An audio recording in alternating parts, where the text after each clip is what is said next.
Hello' friends, এয়া ৰাতিপুৱা গা পা ধুই আহি পাকঘৰত মই ৰুটি বনাবলৈ আহিলোঁ।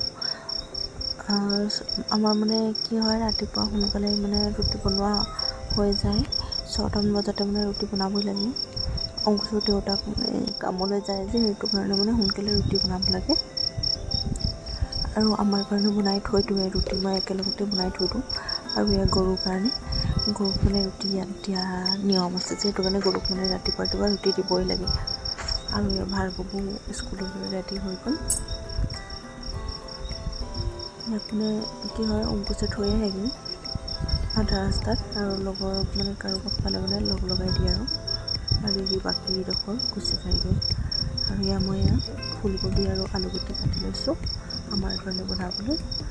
আৰু ঘৰটো মানে কি হ'ল, দেওবাৰে মুচিম বুলি ভাবি থাকোঁতে মানে মোচাই নহ'ল। মন্দিৰলৈ গ'লোগৈ যে, সেইটো কাৰণে মুচিবলৈ নোৱাৰিলোঁ। তো ভাবিলোঁ আজিয়ে মুচি লওঁ, আধিছোঁ শুলে। সেইকাৰণে ভাবিলোঁ যে মুচিয়ে লওঁ, নহ'লে সি উঠি থাকিলেতো মুচিব নোৱাৰিয়ে। কাৰণ অংকুশে ঘৰৰ পৰাই কাম কৰে যে অকণমান, সেইটো কাৰণে দিগদাৰ হৈ যায়। আৰু ই বেলেগ এটা ৰুমত এয়া কম্পিউটাৰ লৈ বহে কাম কৰিবলৈ। মানে ঘৰৰ পৰা অলপ কাম হৈ থাকিলে দিগদাৰ হয়, কাৰণ ল'ৰা ছোৱালীও অলপ দিগদাৰ দিয়ে যে। আৰু এইফালে মোৰ আকৌ শাহুমাই ৰুটি খাই মেলি ভৰিটো বৰ বোলে বিষ হৈছে বুলি বিচনাত বাগৰিলে। আৰু এয়া আধিছোঁ এইফালে শুই আছে। আৰু মোৰ এয়া ব্ৰাণ্ডাখন মুচিবলৈ বাকী আছে, আৰু ব্ৰাণ্ডাখন মুচি ল'লে আজৰি আৰু।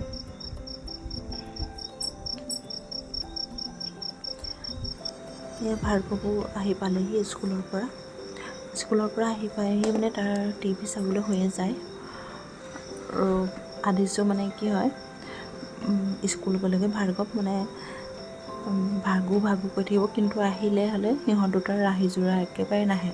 মানে দুয়োটাৰ ইমান কাজিয়া, একেলগে এক মিনিট সময় থাকিব নোৱাৰে। এয়া চাওকচোন, একদম কেনেকুৱা কাজিয়া ইহঁতকেইটাৰ। আধিছে যে একদম থপাৰ মাৰিব ভাৰ্গৱক। তথাপিতো সেনেকেই খেলি থাকে দুয়োটাই গাড়ী চাড়ীবোৰ লৈ। আৰু মই ভাবিলোঁ সিহঁতকেইটা এনেকৈ খেলি থাকোঁতেই চব্জিখিনি কাটি লওঁ। চব্জি কাটি মানে আজৰি হৈ লওঁ। আৰু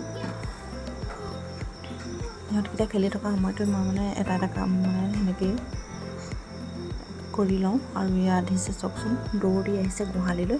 গোহালিটো মানে ঘৰৰ পৰা অকণমান দূৰত আছে। আৰু আধিছকো মানে কি হয়, পাছবেলা টাইমটো অলপ ফুৰাই মানে খোজকাঢ়িবলৈ দিওঁ খুব। দৌৰে ভাগৰে, এতিয়া মানে কি হয়, শুই পৰে পাছবেলা সময়ত। আৰু পাছবেলা সময়কণ শুলে মানে মোৰ কামবোৰ মানে কৰি ল'বলৈ ভাল হয়। আৰু সেইটো কাৰণে তাক মানে অলপ পাছবেলা ফুৰাই দিওঁ। এনেও পাহাৰীয়া ৰাস্তা যে, অকণমান খোজকাঢ়িলে ভাগৰি যায়গৈ। এয়া চাওক, মানে ওখ চাপৰ জেগা যে, সমান নহয় ৰাস্তাটো। এইটো মানে সিহঁতৰ খুৰাকৰ ঘৰ হয়, কিন্তু ইয়াত নাথাকে, সিহঁত চিমলাত থাকে। আৰু সেইকাৰণে গোটেই ঘাঁহ চাহবোৰ ওলাই গৈছে মানে। আৰু এইটো মানে সিহঁতৰ অংকুশৰ পুৰণা ঘৰ আছিলে। আৰু ইয়াত চাওক, আধিছ মানে আহি ভাগৰি পৰিলে আৰু শুলেই। মন্দিৰটো মানে বহুত দিন তলত আছিলে, টেবুলতে থৈ দিয়া আছিলে। আজি মানে ৱালত লগোৱা হ'ল। আৰু ইয়াৰ চিচাৰখনো বহুত দিনৰ পৰা লগাবলৈ আছিলে, আজি লগোৱা হ'ল। আৰু ইয়াত মই গোমধান খাই আছোঁ। মানে পুৰি থৈছিলোঁ, হ'লে গোমধান মানে ভাবিলোঁ যে খাই লওঁ। আৰু ভাৰ্গৱেও মানে টিভি চাই গোমধান খাই আছে। মই মানে পাকঘৰত ভাজি চাজিবোৰ বনাই আজৰি কৰিয়ে থৈছোঁ।